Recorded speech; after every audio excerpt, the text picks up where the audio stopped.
There is a specific geographic location on this earth which has served as God's focal point.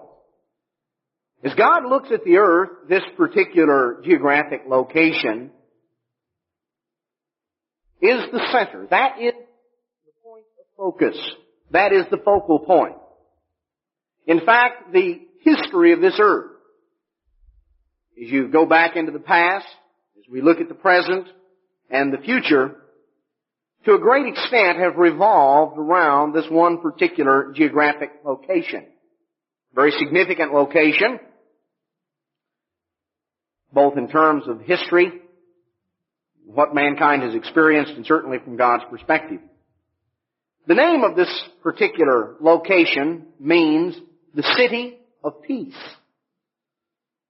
Yet, as you would look at the history of this particular location, you would have to conclude that the name was a misnomer. Because this particular city has been anything but a city of peace. In fact, there is a reference that is made that describes this particular city in the book of Zechariah chapter 12 that really explains what this particular city has been. God says in Zechariah chapter 12 and verse 2, "Behold, I will make Jerusalem a cup of trembling unto all people round about," or a cup of poison, as it could also be rendered. He didn't say, that Jerusalem was going to be viewed by everyone as a city of peace to everybody all around. He says, "I'll make Jerusalem a cup of trembling, a cup of poison to all the people round about." Coming on down in verse 3, "And in that day will I make Jerusalem a burdensome stone for all people. All that burden themselves with it shall be cut in pieces." Now, if you look at the history of Jerusalem, you would have to conclude that this statement has been borne out. Traditionally, those who have burdened themselves with Jerusalem have been cut in pieces. Jerusalem has been a burdensome stone. There was a recent article in the U.S. News and World Report that was headlined, "Mideast Cauldron." A bubbling pot. Or perhaps you could say a trembling cup. Well, God says Jerusalem, of course, is at the focal point of that bubbling cauldron. The reason why the cauldron continues to bubble. The reason why the cauldron can do nothing but bubble until it spills over, centers in Jerusalem, the city of peace. The city over whose, in which area probably more wars have been fought in terms of that particular city or over the particular matter of who's going to control that city. You go back even through the Middle Ages. That's what much of the Crusades were about. Oh, I know there were other factors involving trade and commerce and other factors, but the issue that was made, the emotional issue that was at the heart and core of it was who was going to control Jerusalem. You can go back to various other points in history. We come on up even to our modern times. And we look at the place that Jerusalem has played in the history of mankind, coming on up until 1948 with Israel's Declaration of Independence, the subsequent partition of Jerusalem, as the Arab Legion came into play right at the time Israel proclaimed their independence, and war broke out there in what had been the British Mandate of Palestine, and the British got out of it. It was some of the Jews sarcastically referred to it as the twice promised land, because the British promised it to the Jews and they promised it to the Arabs, and then they had a mess. So they finally got out and turned it over to the United Nations, which has also found Jerusalem to be a burdensome stone and has not been able to come out any better. And all who have entangled themselves in that have come out the worse for it. And I think we find it in terms of international relations today, in terms of what is going on. Now, I would like for us to focus in today on God's focal point as He looks at the earth, from a geographic standpoint, Jerusalem. And I would like for us to understand some things about Jerusalem, both past, present, and the future.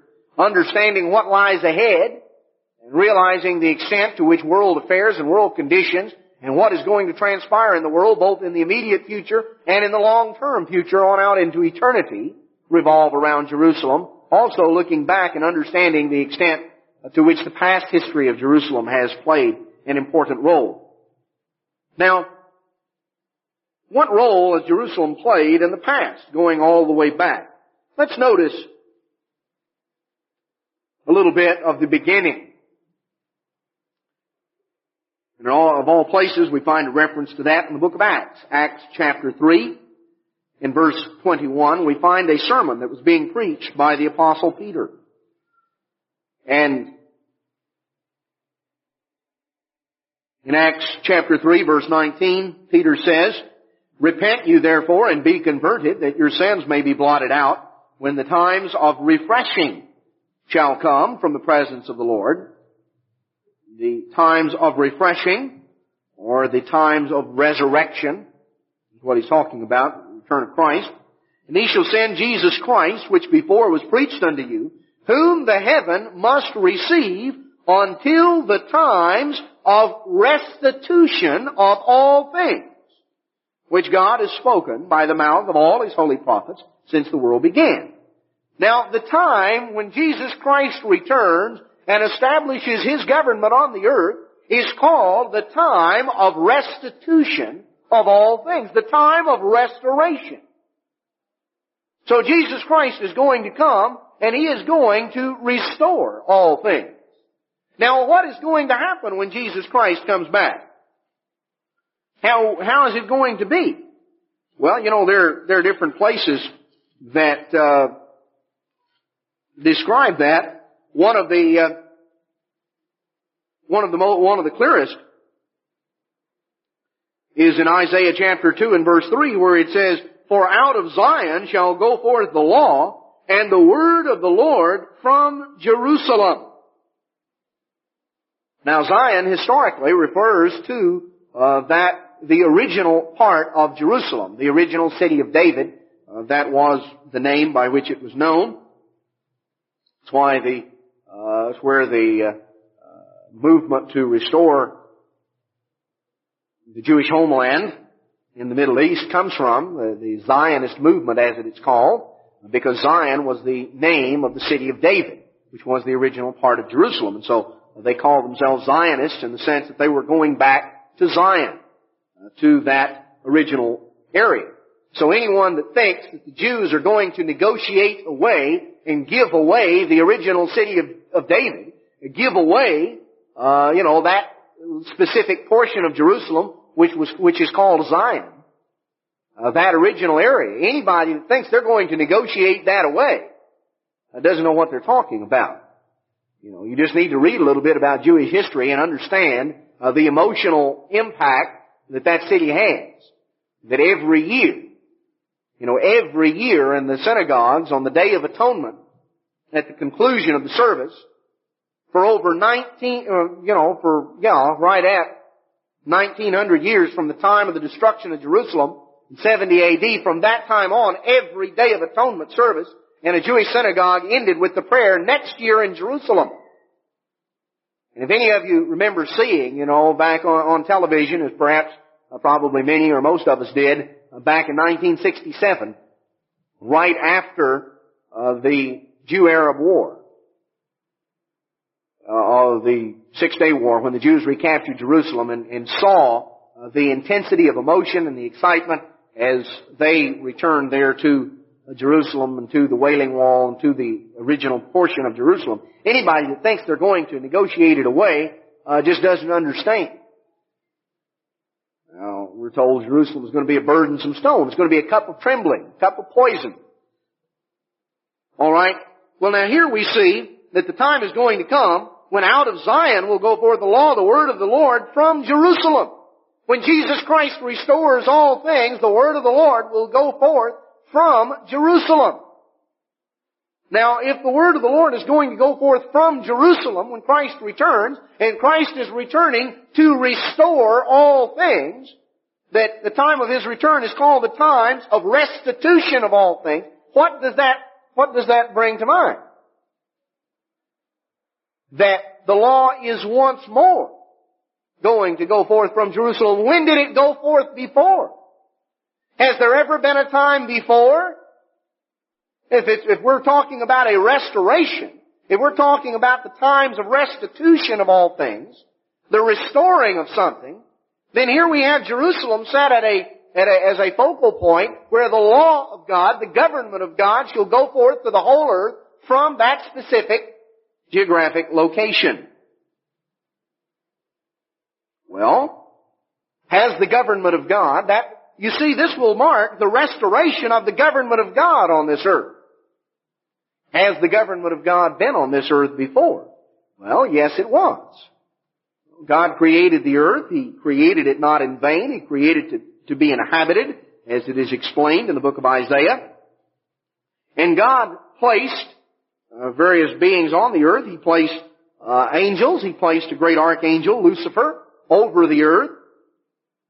Now, notice the specific location where this Lucifer was placed, where God's government was being administered from. In Ezekiel chapter 28, beginning down in verse 12, thus says the Lord God, you seal up the sum full of wisdom and perfect in beauty. You have been in Eden, the garden of God. Every precious stone was your covering, sardius, topaz, diamond, beryl, onyx, jasper, sapphire, emerald, carbuncle, gold. The workmanship of your tabrets and your pipes was prepared in you in the day you were created. You are the anointed cherub that covers, and I have set you so. You are upon the holy mountain of God. Now, where was the holy mountain of God? Well, the holy mountain of God was Mount Zion, which is where that was the seat of government. That is the physical location of the throne of David. And that will be the physical location from which Jesus Christ will rule. Now here we're told, that's called the holy mountain of God.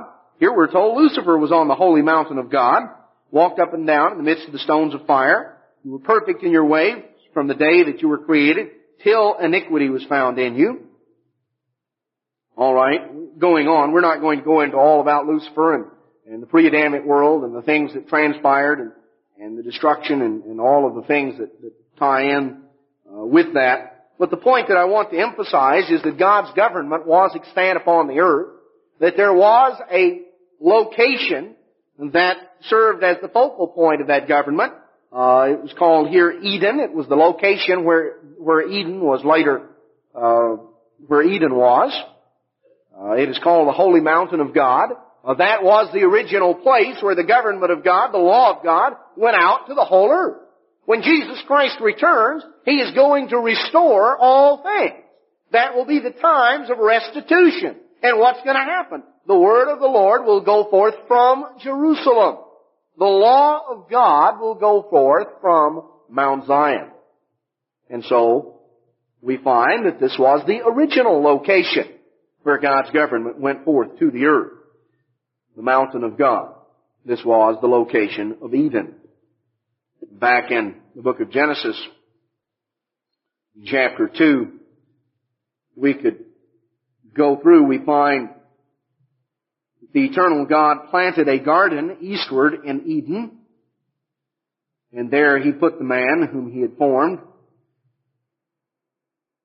and out of the ground He made to grow every tree that is pleasant to the sight and good for food, the tree of life also in the midst of the garden, the tree of the knowledge of good and evil. A river went out of Eden to water the garden. From thence it was parted and became into four heads. And these are named Pison, which is that which encompasses the whole land of Havilah. This refers to the Ganges River, that area. Gihon, which is the Nile, and the Tigris, which is the Hiddekel, and then the fourth river, the river Euphrates. God placed the man in the Garden of Eden. Now, Eden was a location, and there was a garden planted in Eden. This was the geographic location. We find that that had been the original headquarters of the government of God in the pre-Adamic world, as we read in Ezekiel 28. That is when God created the earth. There was a place that was set aside. This is where the government of God was exercised from. This was, in that sense, the capital, if you please. This was the location, the focal point, from where God's government was to emanate out to the earth. Then, when following the destruction of the pre-Adamic world and the creation that we read of, the things that we read of in Genesis chapters 1 and 2, when once again a restoration was made, that in that specific geographic location God planted a garden and placed Adam and Eve there. Then Adam and Eve were expelled from that garden, and God set an angel there with a flaming sword, as we're told, back in Genesis chapter 3, verse 23. Therefore the eternal God sent him forth from the Garden of Eden to till the ground from whence he was taken. So he drove out the man, and he placed at the east of the Garden of Eden cherubim, and a flaming sword which turned every way to keep the way of the tree of life. Now, you don't find any place on earth where there's a cherubim and a flaming sword guarding a particular spot. What's happened to the Garden of Eden? Why aren't the angels still there guarding it? Well, what happened to the Garden of Eden? It got washed away, along with everything else, when Noah's flood came. No need to guard it anymore. The cherubim were evidently there. They had their responsibility there up until the time of the Noachian flood. Subsequent to that time, there's been no longer a need for it, because it was, it was destroyed. It wasn't there. It doesn't exist there anymore. And so we find that it ceased to function. Now, we pick up the story as we continue through the book of Genesis, and we find that after the flood of Noah, at some subsequent date, that this geographic location came once again to play a significant role. In Genesis chapter 14, we read of an account that occurred when a confederation of kings, the Syrian confederation, got together, 4 kings, and they made war with the kings of Sodom and Gomorrah and the lands and the areas there. There was warfare, and Lot, who was the nephew of Abraham, was taken as a captive. Abraham got together his trained servants, and he pursued them, overtook the army. I'm paraphrasing here for the sake of time. Genesis 14, overtook the army, defeated them, recaptured Lot and the family, and plus the wealth that they had had. Now we find, as we pick it up in verse 16 of Genesis 14, he brought back all the goods, and also brought again his brother Lot and his goods, and the women also, and the people. And the king of Sodom went out to meet him after his return from the slaughter of Chedorlaomer, and of the kings that were with him, the valley of Shaveh, which is the Kingsdale, and Melchizedek, the king of Salem, brought forth bread and wine, and he was the priest of the Most High God. And he blessed him, Abraham, and said, Blessed be Abram of the Most High God, possessor of heaven and earth, and blessed be the Most High God, which has delivered your enemies into your hands. And he, Abraham, gave him, Melchizedek, tithes of all. And the king of Sodom said, Well, look, you give me the people, and you keep the goods. And Abraham said, No, I don't want you going around saying you made me rich. I'm going to give you the whole thing. But we find here Abraham, or Abram as he was at that time, encountering a particular individual known as Melchizedek, whom we are told was the king of Salem. Now evidently, at this particular time, there was Salem or Jerusalem. Jerusalem is the full name. It means city of Salem. Salem means peace. There was a particular government that was being exercised, at least in a limited way there, that in the post-flood world, Melchizedek exercised as the priest of the Most High God, at least at certain times, dealt with Abram, undoubtedly dealt with Isaac and Jacob as well. We find that Jacob, later we're not going to go into a sermon on tithing, but later Jacob mentioned that he would also pay tithes to God. God would deliver him and would bring him back. To whom would Jacob give his tithe? Well, undoubtedly to the same individual to whom Abraham gave his tithe, to Melchizedek, whom we read of in the book of Hebrews. Melchizedek was not just an ordinary human being. Far from it. Hebrews chapter 7 we read, verse 1, "For this Melchizedek, the king of Salem," so it's the same Melchizedek we read of in Genesis 14, "this Melchizedek, king of Salem, priest of the Most High God, who met Abraham returning from the slaughter of the kings and blessed him, to whom also Abraham gave a tithe of all, first being, by interpretation, king of righteousness." That's what Melchizedek means. King of righteousness. And after that also, king of Salem, which is, or means, king of peace. Now Jesus Christ, we know, is called the Prince of Peace.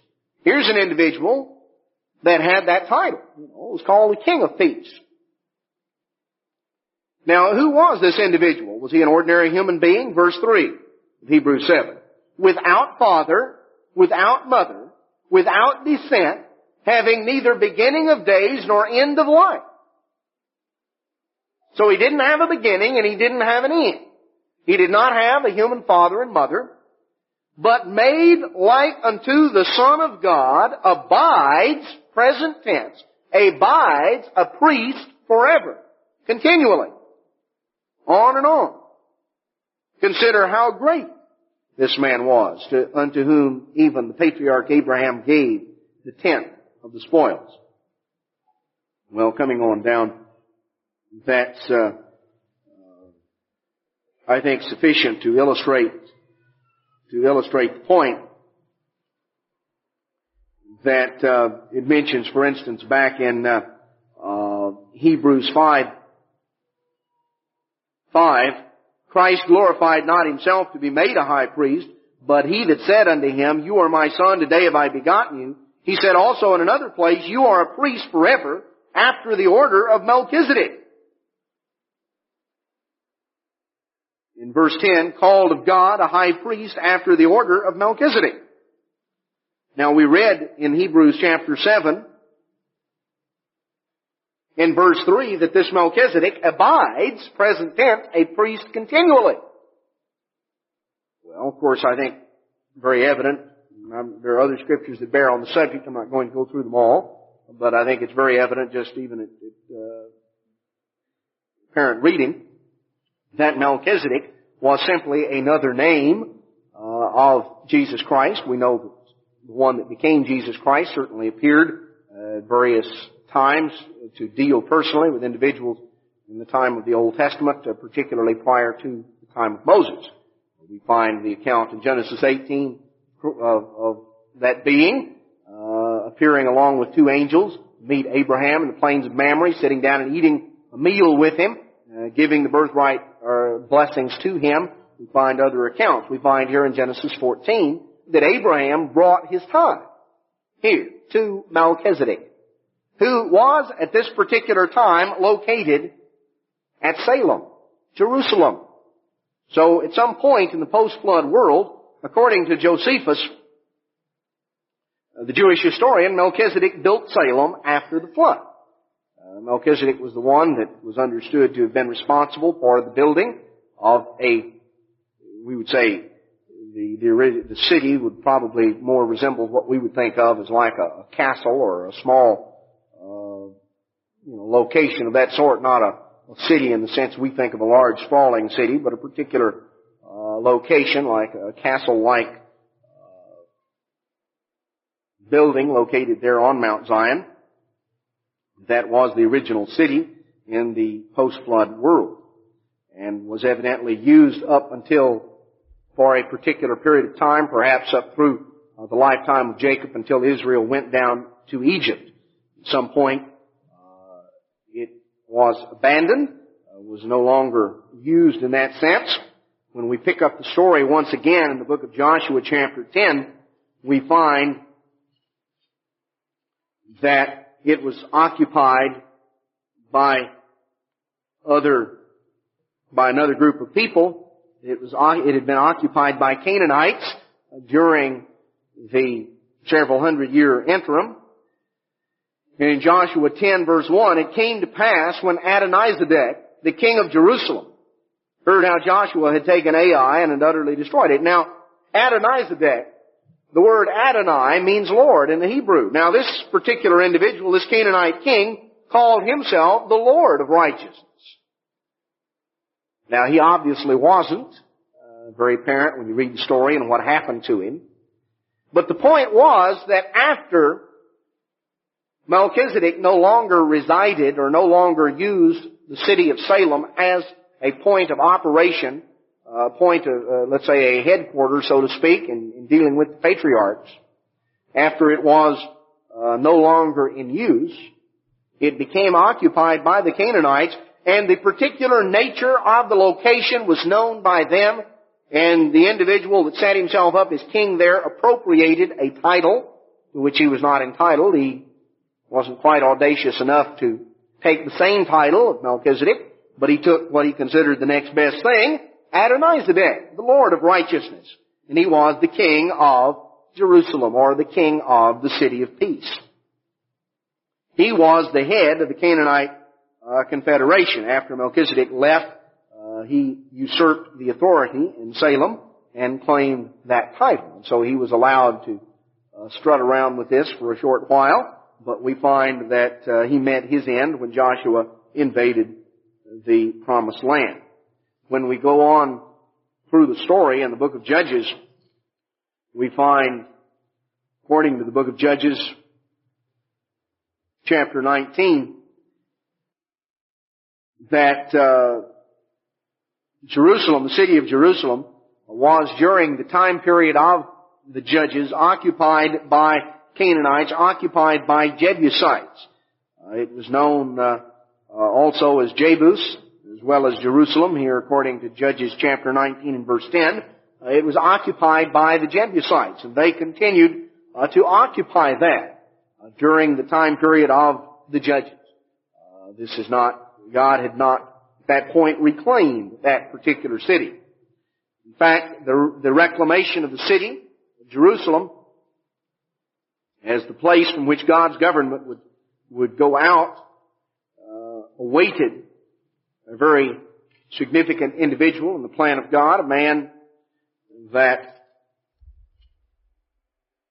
whose family was established as kings, as an everlasting dynasty. We read in the book of 2 Samuel chapter 5 of David becoming king over all Israel. 2 Samuel chapter 5 and verse 1. Then came all the tribes of Israel to David unto Hebron and spoke, saying, Behold, we are your bone and your flesh. In times past, when Saul was king over us, you were he that led out and brought in Israel. The Lord said to you, You shall feed my people Israel. You shall be a captain over Israel. So all the elders of Israel came to the king to Hebron, and King David made a league with them in Hebron before the Eternal, and they anointed David king over Israel. David was 30 years old when he began to reign, and he reigned 40 years. In Hebron he reigned over Judah 7 years and 6 months, and in Jerusalem he reigned 33 years over all Israel and Judah. The king and his men went up to Jerusalem unto the Jebusites, the inhabitants of the land. It spoke unto David, saying, Except you take away the blind and the lame, you shall not come in here. Thinking David cannot come in here. You know, they said, look, we're so invulnerable. This is such a citadel that we're going to just put the lame and the blind up there on the gate, on the walls to defend the city. And there's no way you're going to get in here. Nevertheless, David took the stronghold of Zion. The same is the city of David. So that is the specific geographic location to which Zion refers, specifically to the city of David, which is the original portion of the original citadel there. There was the original portion, the mount on which that was located. David said on that day, whosoever gets up to the gutter, which was the only water supply, this was a water shaft. The only water supply was a pool that was called the Virgin's Pool, and there was a 35-foot shaft which hit the water coming down here that ran through the rock there to the citadel. And this supplied the water for Jerusalem or for Zion, the city of David, which is only a small portion of the present-day city of Jerusalem. And David said, whosoever gets up to the gutter, knowing, that was the only way they were going to get in, a lot smarter than trying to storm the walls, and smites the Jebusites, and he shall be the chief and the captain. So David dwelt in the fort and called it the city of David. David built round about from Milo and inward. So the city was expanded. And it became the capital city, David's conquest of Jerusalem. And when David began his rule over Israel, this was the first thing that happened, was Jerusalem was made the capital. This is the first time that Jerusalem served as the capital of Israel. Prior to that time, they were in various locations. They were at Shiloh for a while. They were at Gilgal. They were, at various locations, but 2 or 3 different ones. But there was not a permanent location. Now Jerusalem was once again chosen, as David became the one to exercise the authority sitting on that throne that has become known as that throne of David, the one from which Jesus Christ will reign, the one on which Jesus Christ will sit when He returns, as prophesied back in the book of Luke, when the angel appeared to Mary, and he said, he shall sit upon the throne of his father David. So this dynasty was established. It came all the way down, right here in this location. We find that the city was greatly built up, was greatly expanded as the years went on. We read in 1 Kings chapter 10, for instance, of the way in which King Solomon enhanced and built the city. That it was built up, of course, the temple, the most beautiful, magnificent building, probably the most magnificent building that has ever been built, is located there, sitting up above the city of David, actually, on Mount Moriah. And the king made silver to be in Jerusalem. This is 1 Kings 10:27. The king made silver to be in Jerusalem as stones, and cedars to be as the sycamore trees that are in the vale for abundance. We read here of all the things that Solomon built up, the splendor that he built in Jerusalem, the way that he built the great palaces and the great buildings, and built up the city of Jerusalem, the great wealth and splendor as Jerusalem became of that point to which all the earth sought. We read in verse 24 here in 1 Kings 10, and all the earth sought to Solomon to hear his wisdom which God had put in his heart. Solomon's name means peace. So Solomon was the king whose name meant peace, reigning in the city of peace. And there was a time of peace. And all the earth sought to Solomon. The word of the Lord did go forth from Jerusalem at that time. And people all over sought to King Solomon to understand the way of God and the truth of God. Now we find that Solomon allowed his heart to be turned away, and he turned away from the truth of God, the truth that he had known, and the truth that he had taught. As we continue on, we find that after Solomon's death, the northern 10 tribes split off, formed their own government with a subsequent establishment of a capital in Samaria, that Jerusalem remained as the capital of Judah only. Continuing on down until we read the story finally occurred as it is recorded in 2 Kings 25, in verse 7, with the invasion of Nebuchadnezzar, the Babylonian king, to Jerusalem, to Judah, 587 BC. They slew the sons of Zedekiah before his eyes, and put out the eyes of Zedekiah, and bound him with fetters of brass, and carried him to Babylon. And in the 5th month, on the 7th day of the month, which is the 19th year of the king, Nebuchadnezzar, king of Babylon, came Nebuzaradan, captain of the guard, a servant of the king of Babylon, unto Jerusalem.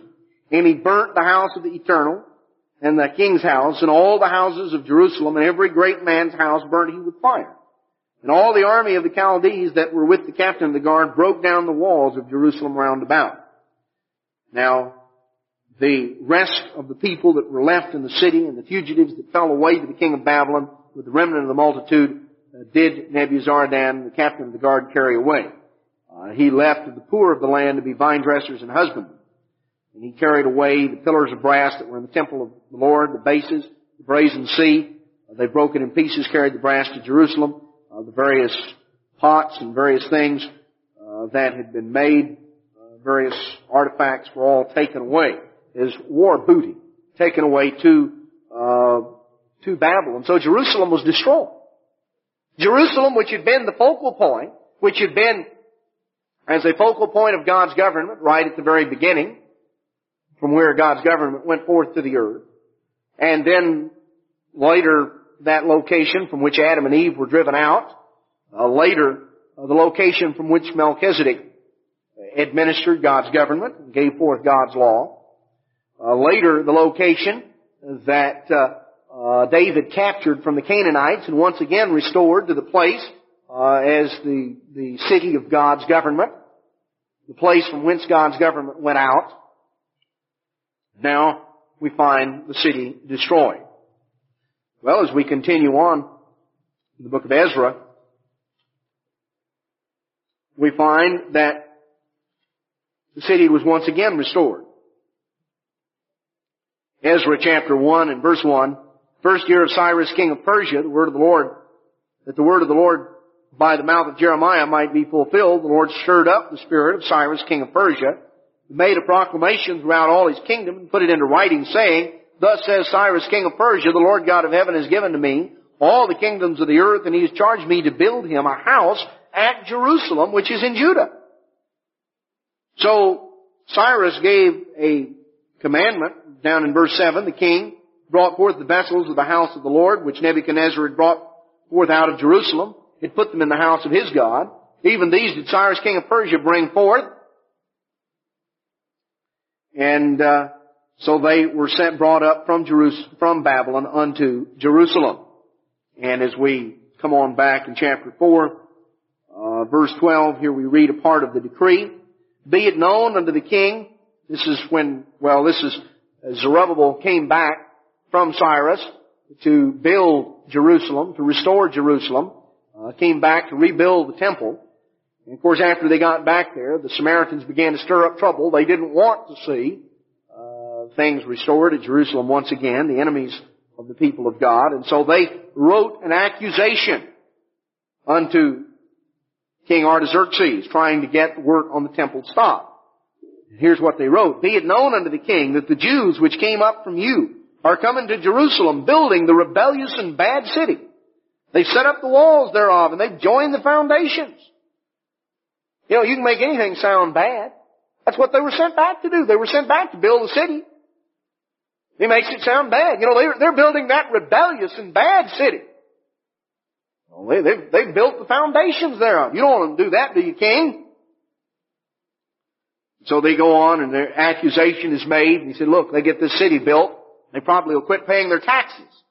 You won't be getting any money from them. You need to go in there and we're just concerned about you, king. We don't want to see you lose any money. We think you ought to go in there and kill all that bunch. Now, you know, this was their accusation. Down in verse 15, further accusation. That search may be made in the book of the records of your fathers. So you shall find in the book of the records and know that this city is a rebellious city and hurtful unto kings and provinces that they've moved sedition within the same of old time. For which cause was this city destroyed? So anyway,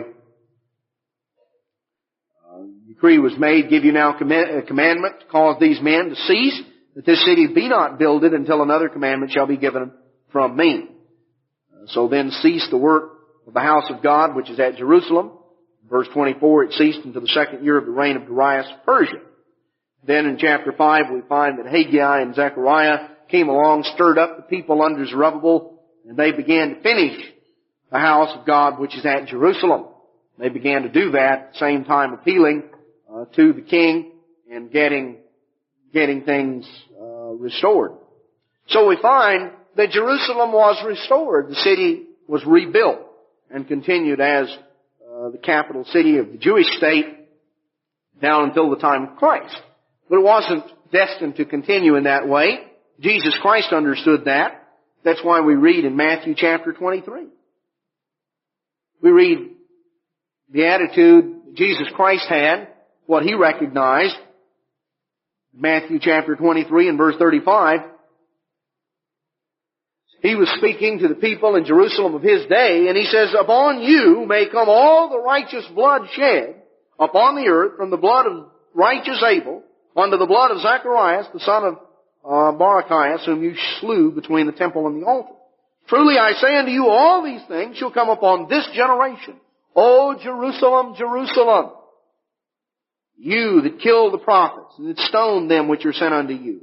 How often would I have gathered your children together, even as a hen gathers her chickens under her wings, but you would not. Behold, your house is left unto you desolate.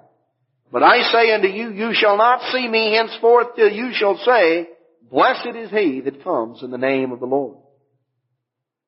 So here Jesus Christ was saying, as He approached the end of His ministry, just in the final closing days of His ministry, Jerusalem, Jerusalem, how often have I sought to gather you? How often have I watched over you and have sought to look after you? But you would not. You wouldn't hearken. You wouldn't listen. You wanted to go your own way. You wanted to do your own thing. You have refused the government that I have made available to you. Therefore, you're going to be destroyed. You're going to be left desolate. He refers to that in verse 2 of Matthew 24. Matthew 24:2, Jesus said unto them, to the disciples, see you not all these things? Truly I say unto you, there shall not be left here one stone upon another that shall not be thrown down. Jerusalem was destroyed, and frankly there's going to be a greater destruction yet to come. Jerusalem was devastated by the Romans in 70 A.D. They attempted to raze it to the ground, to actually change the name of the city, to dedicate it to a pagan god, and to prohibit the living there of any Jews. This was the destruction of Jerusalem in 70 A.D. and the final generation later, the final destruction at Masada of any attempt to restore the Jewish state. And so the Jews were driven out of that land. And the Romans, of course, occupied it. They ruled there in the Middle East. And for the next couple of hundred years or so, 300 years, and then as the Roman Empire divided itself into the Western and Eastern Roman Empires, Eastern Roman Empire being known as the Byzantine Empire, continued to govern that area on down until first the Arabs, in the aftermath of the advent of Islam, began to sweep across the Middle East, swept into Jerusalem in the 7th century A.D. and overthrew the Byzantine administration and actually established their sovereignty over that area. Then this continued on down for a period of time, a few hundred years, and the Ottoman Turks began to come in from the east. They were also Islamic and established their empire actually as overlords over the Arabs.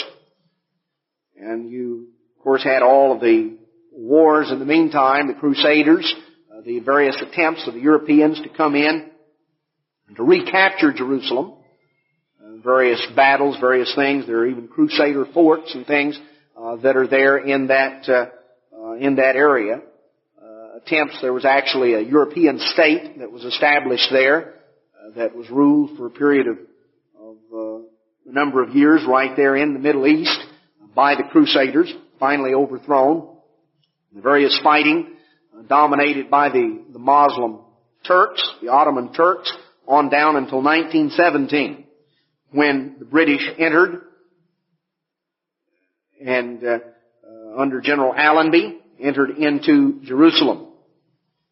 Now this in itself fulfilled an interesting prophecy. We know, of course, that as we read back in the book of Daniel as to when Jerusalem fell originally to the Babylonians. Daniel 1:1 tells us, in the 3rd year of the reign of Jehoiakim, king of Judah, came Nebuchadnezzar, king of Babylon, unto Jerusalem and besieged it. And the Lord gave Jehoiakim, king of Judah, into his hand. This is when Jerusalem was first captured by the Gentiles, by Nebuchadnezzar, and remained dominated by Gentile governments from that time on. Because even at the time when Zerubbabel restored it, he was under Persian rule, later under Greek rule. And then even during the time of independence by the Maccabees, they were dominated either by the Syrians in the north or the Egyptians in the south. Later, the Romans establishing sovereignty over the entire thing. So there has not been really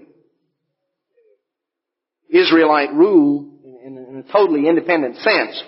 Now, we find it's an interesting statement here as to the exact time that it fell. Jerusalem fell in December of 604 BC.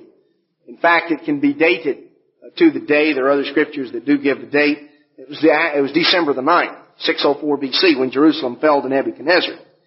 That's very interesting because, you see, it was exactly to the day, 2,520 years later, 7 times.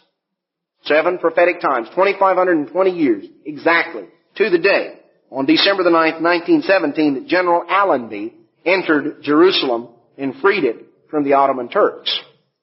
Exactly 2,520 years that Jerusalem was dominated in that way. Then the British administered it up until 1948, and the Jews proclaimed an independent Jewish state at that time.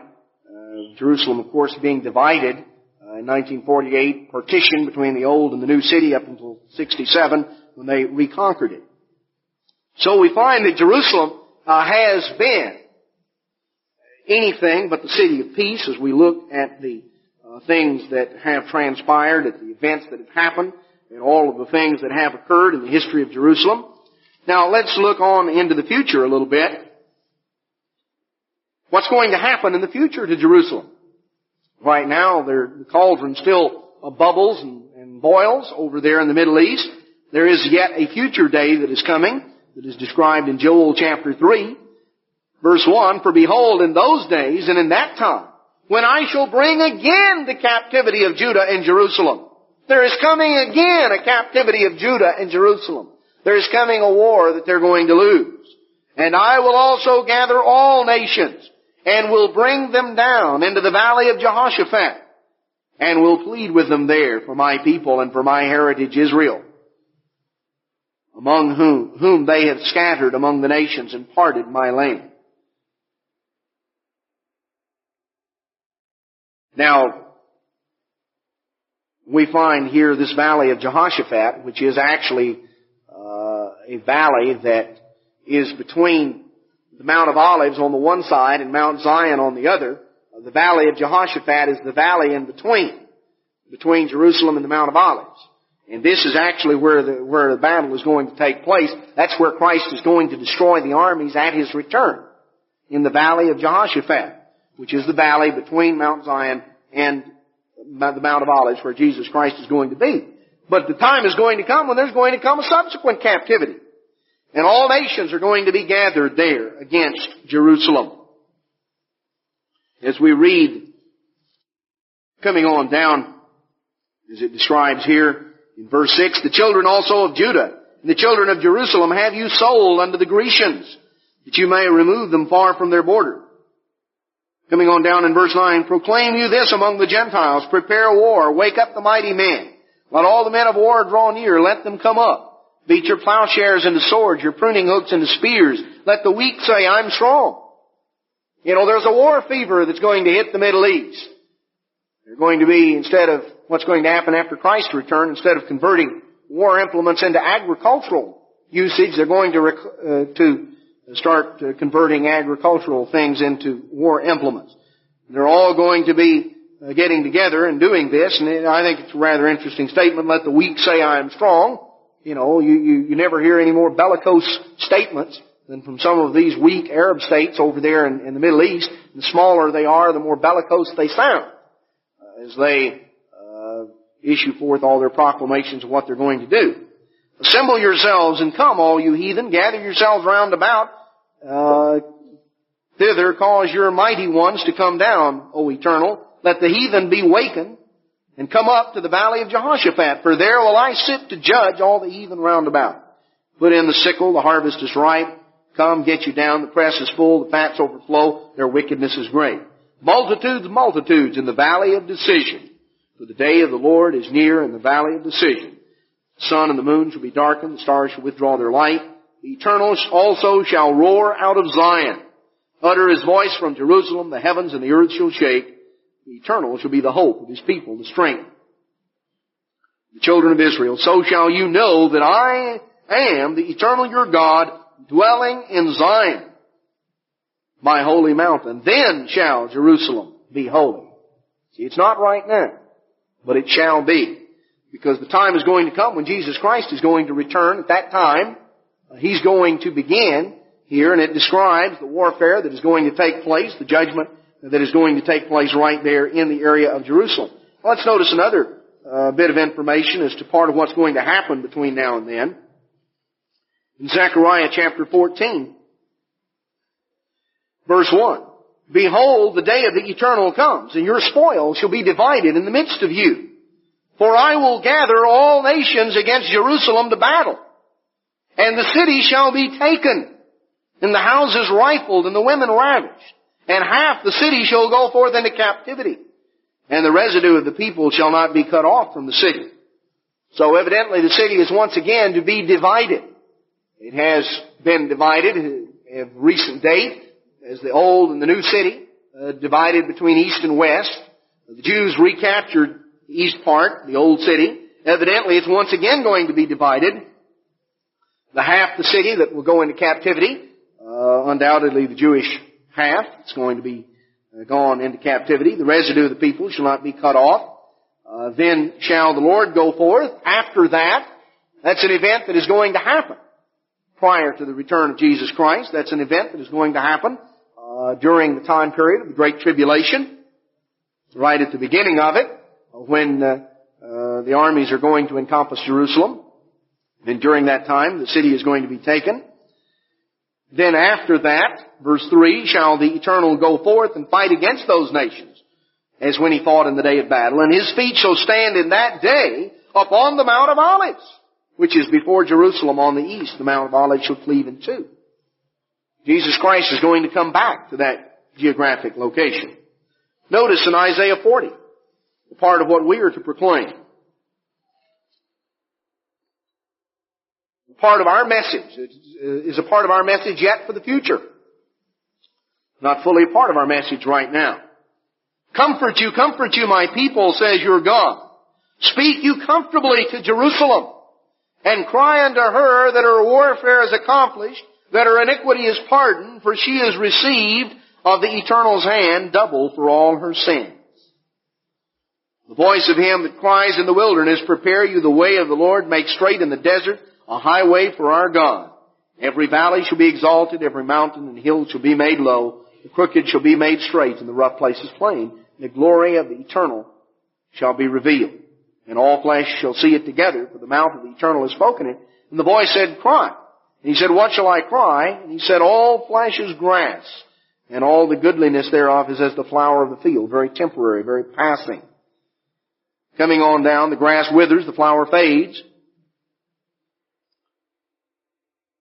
You know, people, we're compared here to like grass. We're very temporary. Verse 8, the grass withers, the flower fades, but the word of our God shall stand forever. You know, people pass, people come and go. But what God says is going to endure. O Zion, which bring good tidings. Or as it could be rendered, O you that tell good tidings to Zion. Referring here to us, to the church. Get you up into the high mountain. O Jerusalem, that brings good tidings. Lift up your voice with strength. You know, this have some kind of reference. How do we lift up our voice with strength? Well, I'll tell you, this has a lot to do with strengthening a voice. Makes a lot of difference to what you can hear. What strengthens a voice even more is something like radio transmission. Now here it talks about, O Jerusalem, that brings good tidings. Lift up your voice with strength. Lift it up. Be not afraid. Say unto the cities of Judah, Behold your God. Now, I don't know how many of you remember in 1967, Six-Day War. I remember very clearly. I remember where I was. I remember everything about it. And I remember part of the excitement of that day. Because there had come a letter, if you remember, Mr. Armstrong, at that time, the old city of Jerusalem was a part of the Hashemite kingdom of Jordan. Mr. Herbert Armstrong had met several times with King Hussein of Jordan and had signed the largest radio contract in commercial radio history. We were going to be broadcasting with 1 million watts of power over Radio Jerusalem. And the first broadcast was scheduled to go out on Pentecost of 1967. Mr. Herbert Armstrong was in London, England. In fact, he was in a car en route from the Bricketwood campus to London's Heathrow Airport to fly to Jerusalem to make the first live broadcast that was to go out at noon that day from Jerusalem. That morning, as he was on his way, as he was in the car en route to the airport, that is when the news came over the radio that war had broken out, right to the very day. And of course, obviously the time was not yet right. The time had not yet come for the word of the Lord to go forth from Jerusalem, for Jerusalem to lift up her voice with strength, to say unto the cities of Judah, Behold your God. That time had not yet come. That door was shut, and it had to have been shut right then. A matter of a few hours and the first broadcast would have already been made. I remember having read those coworker letters, and I remember all of that comes back, very clearly. I can remember where I was and everything when I heard that first broadcast of the news that war had broken out in the Middle East, realizing, of course, that Mr. Armstrong was on his way there and that broadcast was to go out. So, we notice here something that is a prophecy for the future. The time for the fulfillment of this prophecy was not 1967. It says, O Zion, that brings good tidings, get you up to the high mountain. O Jerusalem, that bring good tidings, lift up your voice with strength. Lift it up, be not afraid. Say unto the cities of Judah, Behold your God. Behold, the eternal God will come. So it is something that is to be fulfilled before Christ returns. Behold, the eternal God will come with strong hand, and his arm shall rule for him. And behold, his reward is with him, and his work before him. He shall feed his flock like a shepherd. He shall gather the lambs with his arm and carry them in his bosom, and shall gently lead those that are with young. Going on describing here the great God and the message that is to go out with strength from Jerusalem. A message of comfort to Jerusalem that is to go out yet in the future. A time that will come to speak comfortably to Jerusalem. To tell Jerusalem your warfare is accomplished. The time will be very soon when you will be the city of peace. We find this described right here. We go on back to the book of Micah. We can read a little bit of what Jerusalem will be after the return of Jesus Christ. Micah chapter 4. Verse 1, In the last days it shall come to pass that the mountain of the house of the Eternal shall be established in the top of the mountains. It shall be exalted above the hills, and people shall flow unto it. And many nations shall come and say, Come and let us go up to the mountain of the house, to the mountain of the Eternal, to the house of the God of Jacob. And He will teach us of His ways, and we will walk in His paths, for the law shall go forth of Zion, and the word of the Eternal from Jerusalem. That is the time of the restitution of all things. The time when the government of God will be restored to this earth and will go forth from Jerusalem, when the city of peace will be a city of peace. Notice also, back in the book of Zechariah, chapter 8, verse 1. Again the word of the Eternal of hosts came unto me, saying, Thus says the Eternal of hosts, I was jealous for Zion with great jealousy. I was jealous for her with great fury. Thus says the Eternal, I am returned unto Zion, and will dwell in the midst of Jerusalem. And Jerusalem shall be called a city of truth, and the mountain of the Eternal of hosts, the holy mountain. Thus says the Eternal of hosts, There shall yet old men and old women dwell in the streets of Jerusalem, and every man with his staff in his hand for very age. And the street of the city shall be full of boys and girls playing in the street thereof. Thus says the Lord of hosts, If it be marvelous in the eyes of the remnant of this people in these days, should it also be marvelous in my eyes, says the Lord of hosts. Thus says the Eternal of hosts, Behold, I will save my people from the east country and from the west country. And I will bring them, and they shall dwell in the midst of Jerusalem, and they shall be my people. And I will be their God in truth and in righteousness. You know, that prophecy has yet to be fulfilled. From the time that Zechariah the prophet spoke it until now, that prophecy has not yet been fulfilled. Jerusalem has not yet been safely inhabited. It has not yet truly become the city of peace. Pictured here as old people and young people walk and play in the streets of Jerusalem. Time when God is going to bring His people, bring them there, will dwell in the midst of Jerusalem, that they will be God's people, and God will be their God in truth and in righteousness. But that day is going to come. God will yet choose Jerusalem. God began His creation using that geographic focal point. We read here that it is called the Holy Mountain, the mountain of the Lord of hosts, the holy mountain. We read back in Ezekiel 28 that Lucifer was cast as profane from the holy mountain, from that location of Mount Zion, from that place where God's government went out to the earth, where at various times God's government has been established, and when Jesus Christ returns, that will be the location of it.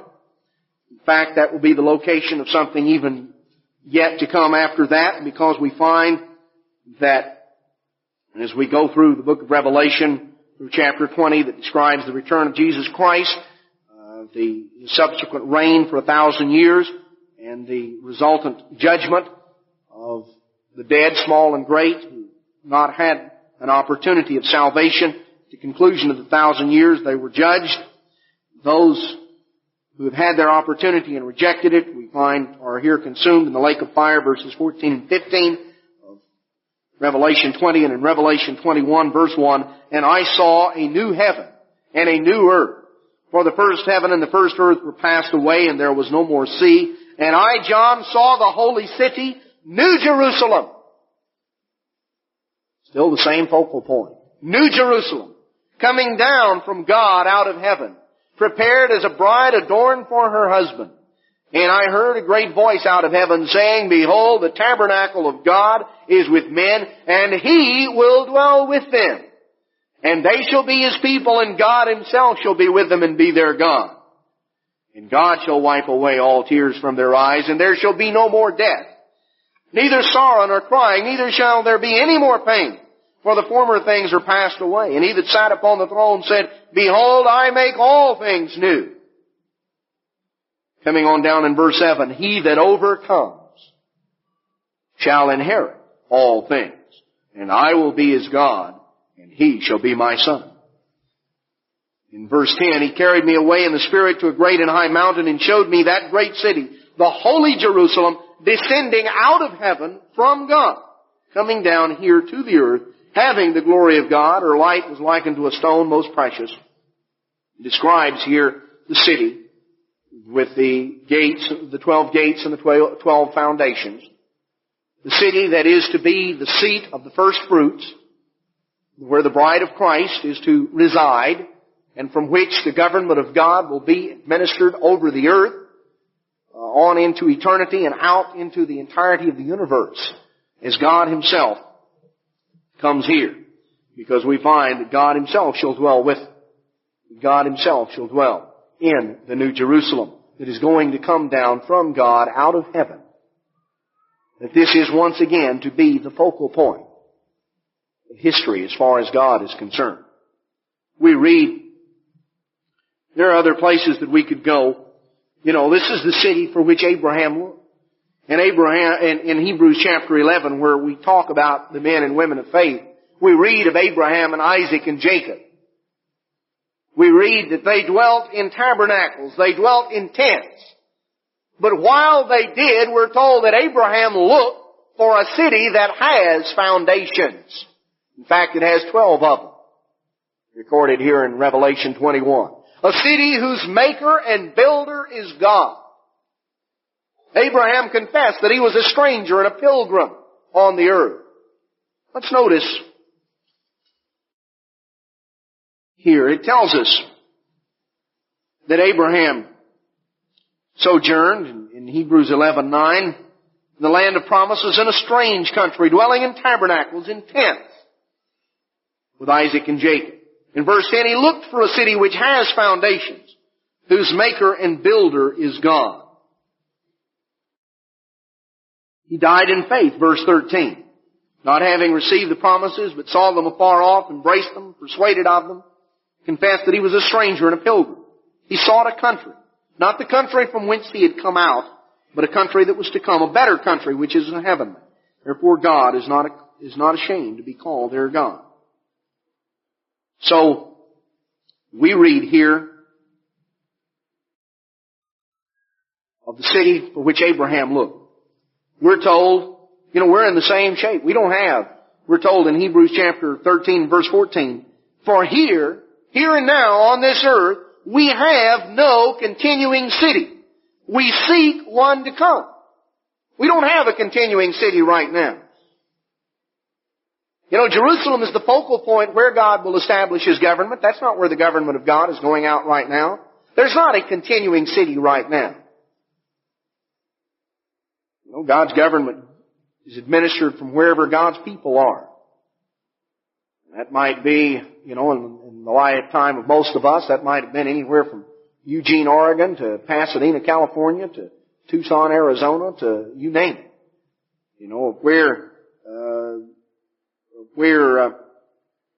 Where God's church was, where God's government was. We have no continuing city. Abraham didn't have a continuing city, but we seek one to come. A city that is not going to pass away. A city that is not temporary, that is not going to be a transitory, illusory city of peace, but a city that will be truly a city of peace. It's a place that right now is a cup of trembling, a cup of poison, a burdensome stone to all that concern themselves with it. Time is going to come when the word of the Lord is going to go forth from Mount Zion once again. The time is going to come when after the millennium, the New Jerusalem is going to come down to that location from God out of heaven. And that we will reign there. And the government of God will be established at that focal point. Time is soon coming when the city of peace will finally have peace.